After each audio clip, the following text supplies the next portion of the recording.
എല്ലാവർക്കും ഒരു സംശയമാണ് ഇതുപോലത്തുള്ള മെഷീനിൽ എങ്ങനെയാണ് ക്ലീനിങ് വരുന്നത്, ഓയിൽ യൂസ് ചെയ്യാൻ പറ്റുമോ ഇല്ലേ എന്നൊക്കെ. ഞാനൊരു ഷോർട്സ് ഇട്ടപ്പോൾ അതിലൊരു കമൻറ്റ് കണ്ടു, ഈ ഒരു മെഷീനിൽ ഓയിൽ യൂസ് ചെയ്യാൻ പറ്റില്ല എന്ന്.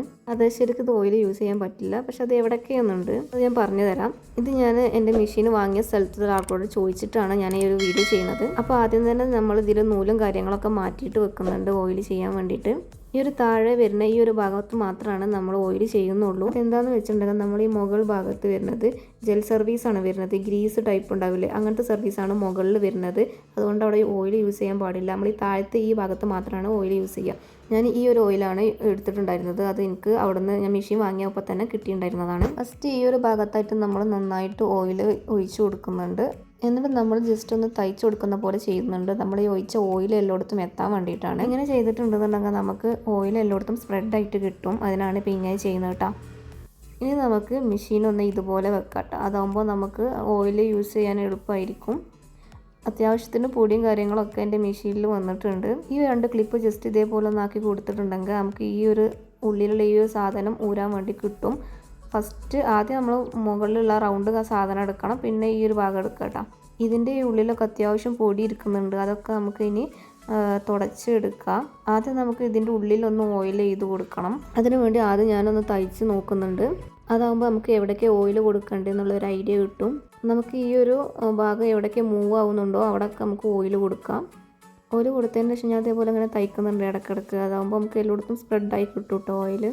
നമുക്ക് ഈ ബോബിൻ കേസിൻ്റെ ഉള്ളിലേക്കൊന്ന് ഓയിലാക്കി കൊടുക്കാം കേട്ടോ. ഇനി നമുക്ക് ഇതിൻ്റെ ഈ ഒരു നമ്മൾ ഓയിൽ ചെയ്തതൊക്കെ ഒന്ന് തുടച്ചെടുക്കണം. പൊടിയും കാര്യങ്ങളൊക്കെ ഉള്ളത് നമുക്ക് തുടച്ചെടുക്കണം.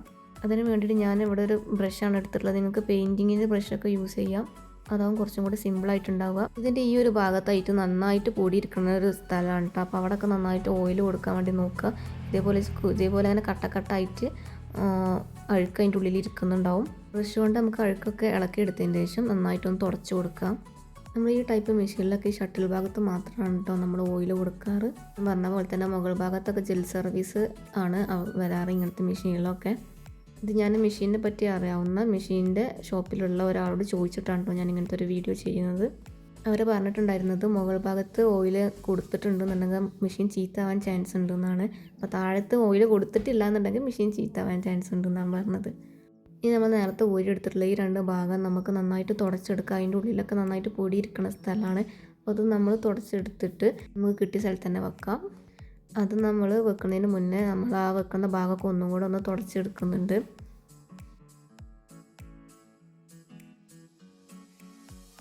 ഇത് നമ്മൾ വെക്കുമ്പോൾ നമ്മൾ ഈ നീഡിലൊന്ന് പൊക്കി വെക്കുന്നുണ്ട്. എന്നിട്ട് ഫസ്റ്റ് ഈ ഭാഗമാണ് നമ്മൾ ഉള്ളിലോട്ട് വെക്കുന്നത്. ഇതിവിടെ ഇങ്ങനെ പിടിച്ചിട്ട് ജസ്റ്റ് ഒന്ന് ഈ ഒരു ഭാഗം ഇങ്ങനെ ഈ വീഡിയോയിൽ കാണുന്ന പോലെ ജസ്റ്റ് ഒന്ന് ഉള്ളിലിങ്ങനെ വെച്ചിട്ടുണ്ടെന്നുണ്ടെങ്കിൽ അതൊന്ന് അവിടെ ഫിക്സ് ആയി നിൽക്കും. ഇനി നമുക്ക് ഈ ഭാഗം വെക്കാം. ഇതിൽ ഈ ഫ്ലാറ്റായി കിടക്കുന്ന ഭാഗം മുകളിൽ വരുന്ന രീതിയിലാണ് നമ്മൾ വെക്കേണ്ടത്. അത് അതിൻ്റെ ഉള്ളിലേക്ക് ഇങ്ങനെ പിടിച്ചു കൊടുത്താൽ തന്നെ അതവിടെ ഫിക്സ് ആയി നിൽക്കും. ഇനി ഈ 2 ബ്ലാക്ക് ക്ലിപ്പ് നമുക്ക് ഇതേപോലെ ക്ലോസ് ചെയ്ത് വെക്കാം. ഇനി നമ്മൾ ഒന്നുകൂടെ തുടച്ചു കൊടുത്തിട്ട് നമുക്ക് ഈ ബോബിൻ കേസ് അതിൻ്റെ ഉള്ളിലോട്ട് വെക്കാം.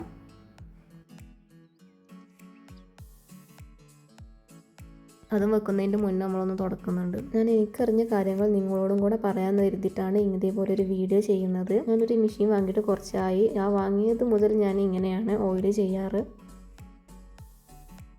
അപ്പം നമ്മൾ ഓയിൽ കൊടുക്കേണ്ട പണി ഇവിടെ കഴിഞ്ഞിട്ടുണ്ട്. ഇതിന് മുകളിൽ നമുക്ക് മൊത്തം ഒന്ന് തുടച്ചെടുക്കുക. പൊടിയും കാര്യങ്ങളൊക്കെ നമുക്ക് തുടച്ച് എടുക്കാം.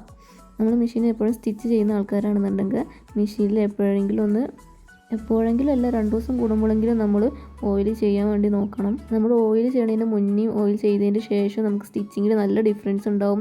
ഓയിൽ ചെയ്ത് കഴിഞ്ഞാൽ നമുക്ക് നല്ല സ്മൂത്തായിട്ട് സ്റ്റിച്ചാക്കാൻ കഴിയും.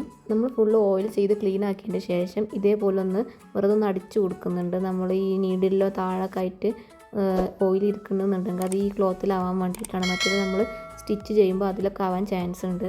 അപ്പോൾ ഈ ഒരു വീഡിയോ ഇത്രേ ഉള്ളൂ. നമുക്ക് അടുത്തതായിട്ടൊരു സ്റ്റിച്ചിങ് വീഡിയോ ആയിട്ട് വരാം കേട്ടോ.